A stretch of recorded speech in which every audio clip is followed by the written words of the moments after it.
Bonjour, soyez les bienvenus dans les escapades de Petit Renaud et aujourd'hui dans une sorte de brouillard d'existence.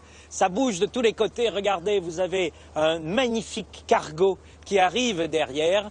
Nous sommes en Seine-Maritime, nous sommes exactement sur le port du Havre où on va vous raconter une douce histoire d'une petite demi-heure. Et sachez qu'à l'intérieur de ce cargo qui arrive, il y a tous les cafés du monde. On va rejoindre un chef qui s'appelle Jean-Luc Tartarin. C'est un grand talent de la cuisine française, c'est un orfèvre du goût. Vous allez voir, il a un peu la tête de Bartabas, celui qui tresse les chevaux. Il lui manque juste les favoris, mais vous allez voir le physique. C'est un homme de manège, c'est un homme de pur sang. C'est un homme qui a le sang pur pour pouvoir faire une cuisine absolument éloquente, parce que c'est un orfèvre quand il est avec sa pince à épiler et qu'il compose un petit filet de maquereau. Vous allez voir par où ça passe. Il y a du café.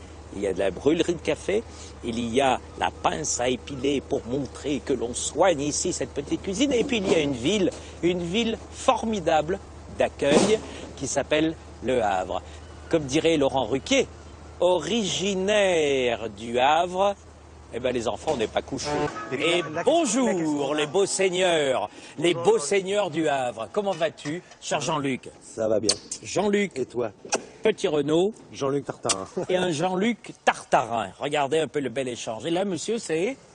Bonjour. Ça, c'est Bruno. Bruno. Torréfacteur. Voilà. Bruno Torréfacteur. C'est joli, c'est comme nom. Bruno Torréfacteur. Hein, sur le passeport, ça fait bien. Bruno Torréfacteur. Exactement. Né au Havre. Là, vous êtes dans votre... Ici, c'est un paysage magnifique. En fait, là, ce sont tous les entrepôts où sont stockés le café. Donc, ils arrivent du port par conteneur. Oui. Et puis, ils sont stockés ici. Et puis, bon, là, il y a toutes les régions, tous les pays de café qui sont représentés ici. Guatemala, Éthiopie, etc.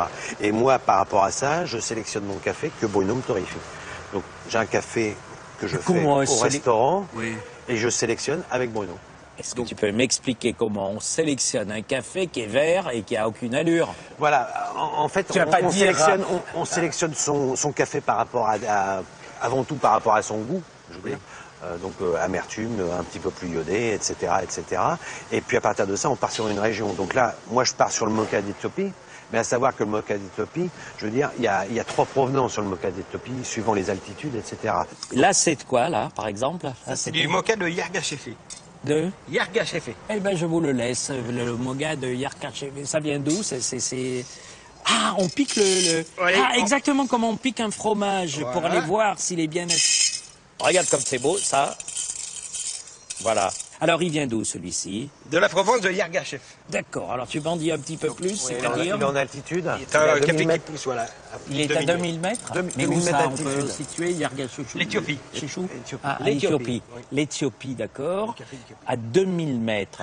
Et alors, est-ce que c'est bien qu'il soit plus à 2000 mètres ou à 1500 ou 1400 mètres? Plus il est haut, meilleur il est. On peut circuler ici? bien sûr. Bon, allez, venez avec nous. Alors, je vois Brésil, Cameroun, Ouganda. Alors, il y a combien de pays qui s'occupent Il y a des... une centaine de pays producteurs de café. Oui, Tous situés sous l'équateur. très bien. Les pays, c'est en gros, allons-y. L'Amérique du Sud, l'Amérique latine, le Brésil, l'Afrique, beaucoup d'Afrique aussi, le Vietnam, le Laos, l'Inde. Alors là, il y a par exemple une provenance Brésil. Alors, ça s'appelle 35415. Oui, Qu'est-ce alors- qu'on peut lire là? Voilà, donc là, le Brésil, Ouais. c'est le code, le 02, c'est le code pays. Tous les sacs de Brésil portent le numéro 002. Cameroun, par exemple? Cameroun, c'est 019. Ils ont tous un code pays. Très bien. Après, vous avez le numéro du producteur et après le numéro d'OIC. Et à chaque fois, on peut sonder le sac ou Oui, pas? oui, on peut tourner à... Là, vous allez... Alors, le café du Mexique, Oui. vous voyez, Il est beaucoup plus la blanc. fève est beaucoup plus grosse. C'est ce Ouais. qu'on appelle la fève de Maragogipe. Très bien. Voilà. Et comment on choisit? On le sait ou pas au départ? Non, ils envoient et puis... Il faut Ouais. les goûter, quoi. Il faut les À goûter. chaque arrivage de conteneur, il y a un échantillon qui est tiré et ça va chez le propriétaire du conteneur pour goûter. D'accord. Une centaine de pays, tu nous as Oui, dit, environ, Bruno. oui. On va aller voir tout à l'heure comment ça se torréfie, tout Oui, ça. oui, oui. Mais ici, dans cet immense palais du café vert. Et il y a à peu près combien de sacs? Là, il y a environ 100 000 sacs. Là. 100 000 sacs? Oui. Chaque fois, ça pèse combien? 100 kilos? 70 kilos. 70 70 et 60, ça dépend des provinces. Très bien, très bien. Donc ça arrive, après ça part pour les différents torréfacteurs de France et de Navarre. Les camions arrivent et repartent. Et ils repartent. Très bien. Ils repartent dans toute l'Europe. Regardez comme il est beau, Bruno. Regardez comme il est beau, Tartarin.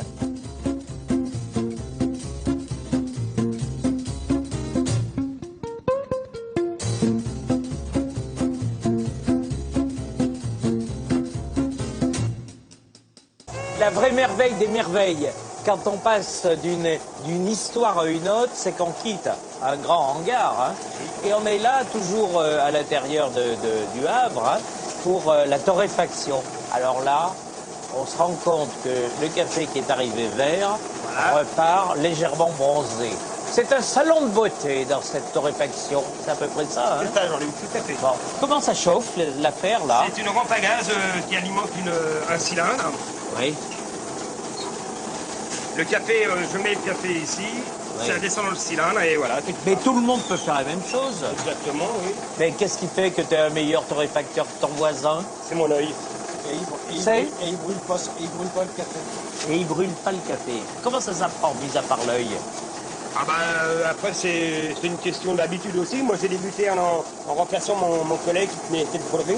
Je venais le remplacer de temps en temps et c'est l'habitude après qui fait que tu as regardé. Il n'y a que l'œil qui peut nous permettre de voir si le café est prêt. Il faut qu'il soit couleur robe de moine. Robe de moine. Et là, on arrête ça à quel moment? Comment on veille? Comment on surveille? Voilà, là, il est froid. Donc là, il risque plus rien. Là, c'est là qu'il torréfie ici. Là, il refroidit. Donc là, il n'y a plus de danger. Mais il faut le faire refroidir en même temps le touillon, là. Oui, oui, parce qu'autrement, il continue à cuire.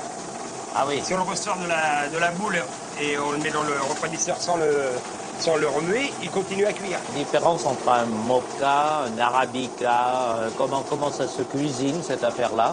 Et alors? Après, c'est la provenance qui détermine. Moi, je compare le café au vin. C'est le terroir qui donne le goût. Donc, des cafés d'Afrique seront beaucoup plus acides et beaucoup plus forts parce que ils ont une terre rouge et pas bien riche, quoi. Vive le terroir, hein. Vous savez que c'est ce qu'on aime vous montrer dans cette émission, c'est toujours la différence de terroir. Et vous pouvez remettre un petit peu la machine en marche, là, que ça puisse encore. Regardez. Au revoir, monsieur. Au revoir. À bientôt et au revoir, comme tu dis. Au revoir. Et vive le terroir. Et n'oubliez pas de refermer le tiroir quand on sera reparti, hein. Salut, camarade. Au revoir.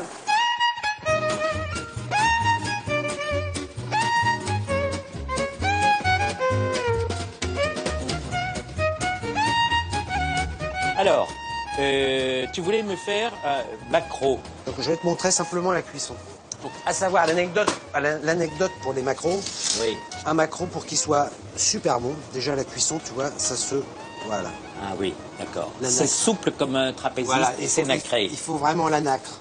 Oui. Alors pour obtenir cette nacre-là, déjà, 1, basse température, 2, fraîcheur du poisson. Ça veut dire qu'un macro... Il y a quelques poissons comme ça, le maquereau, le carlet. Quand tu croises un pêcheur, il te dit il faut que ça soit mangé tout de suite. En fait, Voilà. l'idée de ce maquereau, Alors, l'idée, c'est... ce maquereau tout bête, on va le glacer avec une crème à base de caviar frais, Vas-y. au siètre. Vas-y. Et on va faire un maillage de fraîcheur avec du concombre, directement du jardin. Et puis des petites pommes de terre qu'on va faire croustiller, donc pour amener un petit peu de croquant au plat. Donc là, qu'est-ce qu'on a mis? Concombre, une brunoise de concombre. Ah on a oui, ta taillé ça. brunoise de concombre qui vient de ton jardin à 5 km du Havre. Voilà. Donc ça, C'est joli, c'est mignon. Le petit petit maquereau maquereau. par-dessus, maquereau dessus. il est bien nacré, hein, on rappelle. Je vais mettre à croustiller Oui, des petites pommes de terre. oui. Alors je fais simplement croustiller mes toutes petites pommes de terre, là, mes petites lamelles. Mais surtout, ce qui est important, je garde la peau. Hein. De la petite pomme de terre. Ajouter Alors. un petit peu de caviar. Du caviar à l'intérieur de la crème, là, comme ça. Ouais, avec un petit peu de citron. C'est-à-dire la crème est légèrement citronnée Voilà. et on J'en ai met pas quelques besoin. petits, Voilà. tout petit peu de caviar par-dessus, comme ça. Oui, Simplement. très beau. De l'orfèvrerie. Il a des petits doigts magiques. Le beau tartarin du Havre, regardez. On met les petites pommes de terre par-dessus. Croquant, croustillant, Donc qu'elle soit super croustillante. cru le reste, Voilà. plus le petit maquereau, Et tu rajoutes simplement une petite pointe de caviar. petite pointe de caviar, juste pour rioler. Poser là, Là. voilà. Et c'est Pas tout mal. simple, c'est tout bête. Les ciboulettes. Et le plat est terminé. Tu es autorisé à... À goûter. Prends sur la C'est tête, prends possible. sur la tête, goûte sur la tête. Faut que je goûte sur la tête. Voilà. Et est-ce que tu es en salle aussi pour dire aux clients comment il faut Non qu'ils mais ça mangent? c'est mon Moi, j'ai épouse. la- C'est mon épouse.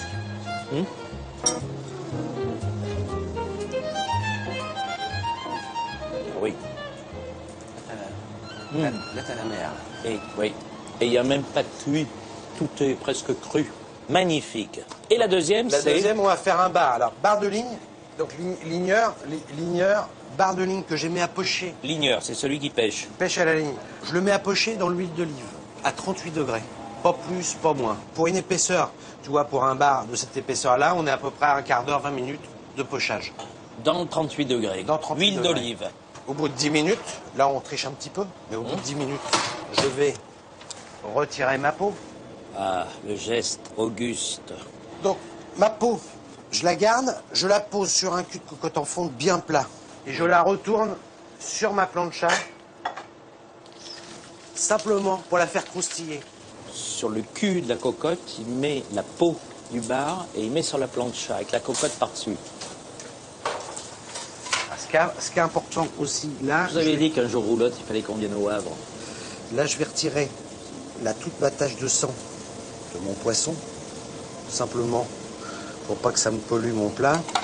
Je vais l'assaisonner avec un tout petit peu de fleur de sel et je vais poser mon poisson tout doucement sur la plancha. Là, on va récupérer cette partie-là que je vais remettre dans l'autre sens, que je retourne, je bloque. D'habitude, on fait des choses à l'intérieur de la cocotte. Toi, tu fais des choses à l'extérieur de la Parce que, cocotte. en fait, l'avantage de ça, c'est que ça a du poids. Comme ça, ma peau, elle va bien rester plate. D'accord. J'ai simplement, du fait que je l'ai poché, j'ai simplement besoin de remonter un petit peu en température, simplement. Donc, ce qui est important sur des cuissons comme ça, c'est que tu respectes la nacre de ton poisson. Et donc là, Là, je vais faire mon taillage. des bardes, des tronçons. Ouais. Oula, c'est à peine... C'est cru à l'intérieur. hein. Si tu vas m'allumer la lampe, quand ça concentre. Parce que c'est la lampe qui va continuer de cuire. Exactement. On est un peu comme chez le coiffeur. C'est le séchoir sur assis sur le c'est ce que fauteuil. j'allais dire. Et c'est pour cette raison que ma mère sort toujours avec les oreilles rouges de chez le coiffeur. hein. Vous C'est avez là la que crème je de vérifie burrata la fait. Pour arriver à assurer ça, voilà. Tenez, regardez les enfants. C'est Ah, cuit voilà. à la seconde. Mais qu'est-ce que c'est beau, cette cuisine de Tartarin. Il a ce sens de la comédie musicale, de la comédie en cuisine. Regardez bien. Avec... Toujours, je reprends mon huile d'olive, puisque je m'en suis servi au départ. Oui. J'ai rajouté quelques zestes de citron vert, du moins, des zestes de citron vert. J'ai Oui. ramené une garniture de céleri et de carottes, Oui, de basilic thaï, oui. de ciboulette, Regarde un peu le boulot. Bravo. Alors, le plat. des petites carottes de créance, Oui. la mortadelle La mortadelle. et la crème de burrata. Parce que Et la crème alors- de burrata toute seule, elle voulait rien dire, donc j'ajoute Oui. ma mortadelle. Oui, Et puis ma burrata, ma mortadelle, mes carottes de créance, voilà. quelques feuilles de roquette pour amener, un tout petit peu de fleur de sel, et terminé. Ça doit être très beau, hein. Oh, dis donc, tu m'étonnes. Oh, quel bonheur. Oh, les enfants. Le poisson, entre le cru, le cuit, comme ça, la carotte. En plus, juste posée par-dessus, mais ça a une allure. Mais ça a une allure absolument extraordinaire avec la petite tranche de mortadelle, là. Qu'est-ce que vous en pensez? Bravo, et ce plat s'appelle? Bar confit à 38 degrés, crème de burrata, voile de mortadelle, peau croustillée. Et on ne plaisante pas chez les Tartarins, vous avez compris, hein? Au centre du Havre. Alors, la définition, sans qu'on le fasse, j'ai vu une pintade rôtie à la carte. Le départ de la recette, c'est une association terre et mer, donc le homard, la pintade. D'un côté, le homard qui est cuit, qui est rôti en carcasse, et de l'autre côté, la pintade que l'on poche d'abord pour nourrir, pour pas qu'elle sèche, et on la saisit au dernier moment sur sa peau, on la fait croustiller. Quand la peau est J'adore bien la peau, toi. Hein. Ouais. Quand la peau est bien croustillante, en fait, on émince très fin sa pintade, Oui. que l'on pose sur une garniture de légumes. Oui.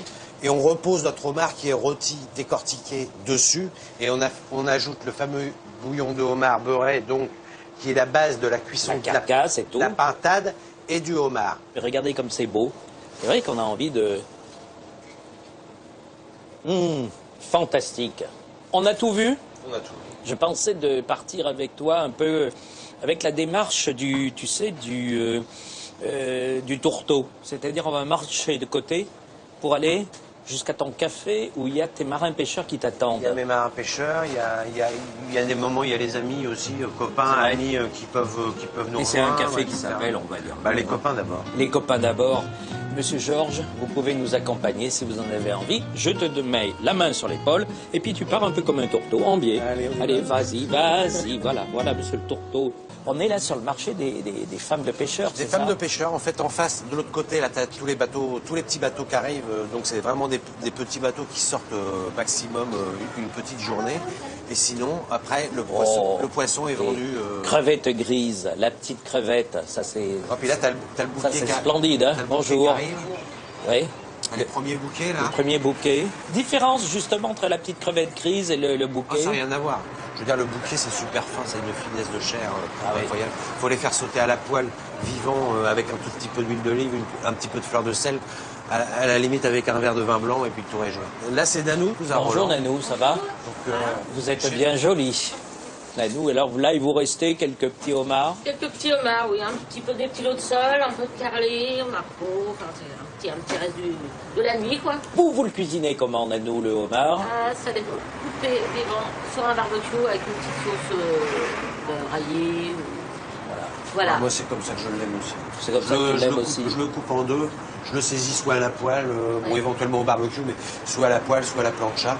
Je le marque et puis je fais une petite sauce avec le corail. C'est marrant parce que c'est tout simple, cette cuisine-là. C'est tout simple. On rejoint ton petit bistrot.